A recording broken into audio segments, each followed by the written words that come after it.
अस्सलाम वालेकुम दोस्तों, कैसे हो आप सब। उम्मीद करता हूँ आप सब खैरियत से होंगे। कॉलेज उस्मान सीज़न 6 के वॉल्यूम नंबर 177 और एपिसोड नंबर 100 में खुशामदीद। इस एपिसोड के आगाज़ में हम काई कबीले का सीन देखेंगे। बाला खातून गोंजा खातून से कहती है कि बताओ बेटी, तुम क्या कह रही हो। बेगम खातून कहती है कि गोंजा खातून गुस्से में है और कोई बात नहीं। इस पर गोंजा कहती है कि तुम खामोश रहो बेगम खातून, तुम्हारी मददगार गुलताना मरने से पहले सब कुछ उगल चुकी है। इस पर बाला खातून कहती है कि उसने किस चीज़ का एतराफ़ किया है। गोंजा खातून कहती है कि इस कबीले में जितना भी फसाद फैला है उस सब फसाद की जिम्मेदार बेगम खातून है। बाला खातून कहती है कि बेगम खातून, हमने तुम्हें जिम्मेदारी दी, तुम ऐसा कैसे कर सकती हो बेगम खातून। बेगम खातून कहती है कि ये सब कुछ झूठ है, ये बहतान लगाया जा रहा है। इस पर गोंजा कहती है रुको बेगम खातून, अभी यहाँ पर मामला ख़त्म नहीं हुआ। और गोंजा बाला खातून से कहती है कि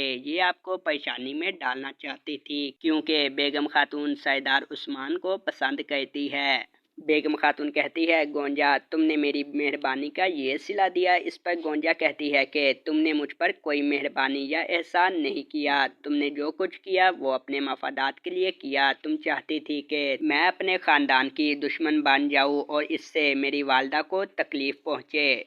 बाला खातून कहती है कि बेगम खातून, तुमने जो गलती की है इसकी तुम्हें सज़ा मिलेगी। इस पर बेगम खातून कहती है कि मैंने कोई गलती नहीं की, मैंने तो सिर्फ उस्मान सरदार को चाहा था, बस मैंने मोहब्बत की। तभी बाला खातून उसको थप्पड़ मार देती है और कहती है कि खामोश रहो, अपनी ज़बान बंद रखो, तुम मोहब्बत के बारे में कुछ नहीं जानती। सरदार उस्मान मेरा महबूब है, तुम्हें सिर्फ लालच है, मोहब्बत नहीं। इसको मोहब्बत नहीं कहते, तुमने अपनी लालच की वजह से कबीले को इस अजाब में झोंक दिया है। इस वक्त हमारा पूरा कबीला जहर की वजह से तबाह हो रहा है, तुम कैसे सही सलामत हो बेगम खातून। बेगम खातून कहती है कि बाला, तुम्हें सिर्फ एक शख्स चाहिए जो इस जिम्मेदारी को कबूल करे और तुम उसके गले में फांसी का फंदा चढ़ा सको। मेरी वहद ये गलती है कि मैंने मोहब्बत की। इस पर बाला खातून कहती है बहुत हुआ, खामोश हो जाओ, अब तुम अपना सामान समेटो और यहाँ से निकल जाओ।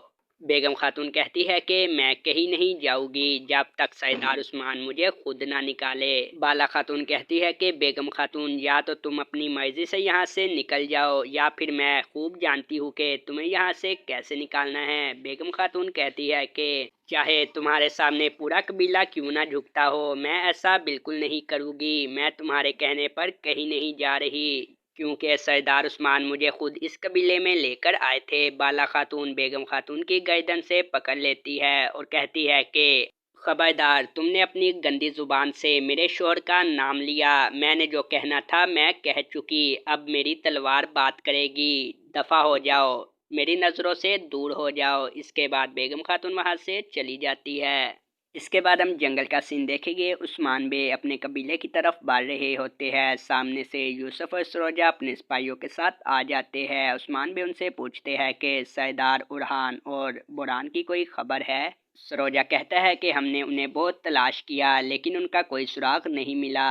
यूसुफ कहता है कि सरदार, जिन सिपाहियों की हालत ख़राब थी हमने उनको करीबी कबीले में छोड़ दिया है, लेकिन असल मामला तो हमारे कबीले का है। वहाँ के लोग आहिस्ता आहिस्ता करके दम तोड़े जा रहे हैं, अब हम क्या करेंगे। उस्मान में कहते हैं कि चलो पहले हम कबीले में चलते हैं और हाई कोर्ट से कहते हैं कि तुम तमाम कबीलों के तबीबों को खबर करो और कहो कि काई कबीले में पहुंच जाए। हाई कोर्ट कहता है कि ठीक है।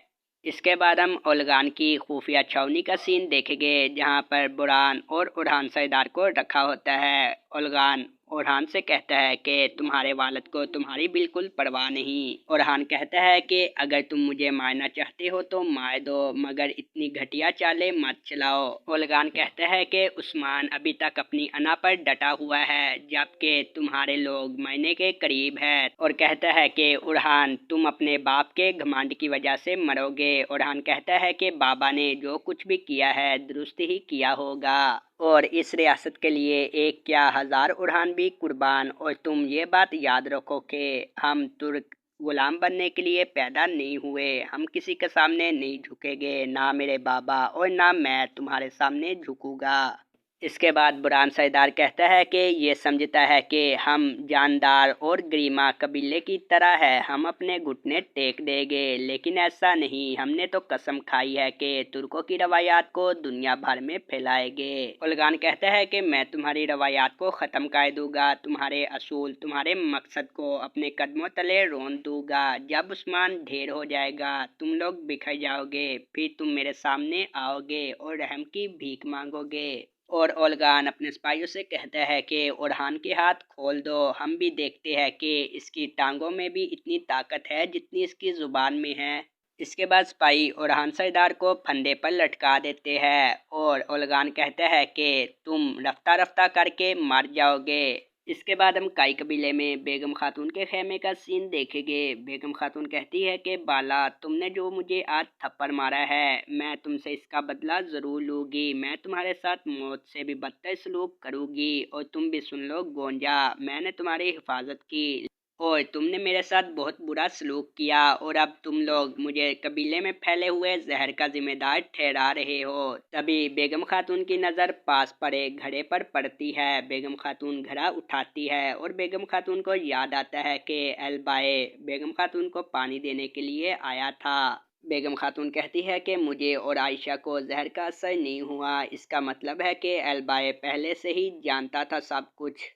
دوسری طرف ہم دیکھیں گے عثمان بے قبیلے میں واپس آ جاتے ہیں۔ بہت سے لوگوں کی وہاں پر لاشیں پڑی ہوتی ہے، بہت سے لوگ مر چکے ہوتے ہیں۔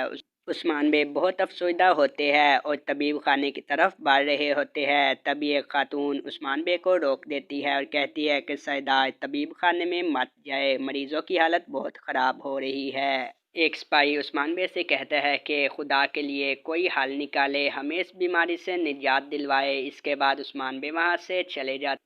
تو دوستو، اس ایپیسوڈ کا اختتام یہیں پر ہوتا ہے۔ امید کرتا ہوں آپ کو یہ ویڈیو پسند آئی ہوگی۔ اگر پسند آئی ہے تو لائک کرے۔ کولوس عثمان سیزن 6 کے اگلے ایپیسوڈ دیکھنے کے لیے میرے چینل آل سیریز 2024 کو سبسکرائب کرے۔ اپنا خیال رکھیے گا۔ اللہ حافظ۔